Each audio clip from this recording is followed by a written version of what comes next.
ઓડિશામાં ભાજપની પ્રથમ સરકાર મોહન માઝી 15મા મુખ્યમંત્રી બન્યા। કેવી સિંહદેવ, પ્રભાતી પરિદા નાયબ મુખ્યમંત્રી, 13 મંત્રીઓએ પણ શપથ લીધા।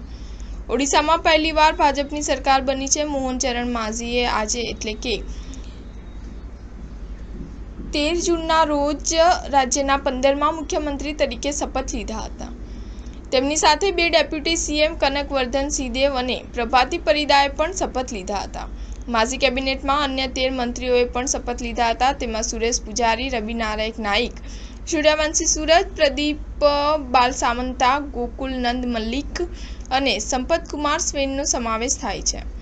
શપથ ગ્રહણ સમારોહમાં વડાપ્રધાન નરેન્દ્ર મોદી ઉપરાંત રક્ષામંત્રી રાજનાથ સિંહ, નીતિન ગડકરી, જેપી નડ્ડા, અમિત શાહ, ઉત્તર પ્રદેશ, ગુજરાત, છત્તીસગઢ, મધ્યપ્રદેશ, આસામ, હરિયાણા, ગોવા અને ઉત્તરાખંડના સીએમ પણ હાજર રહ્યા હતા।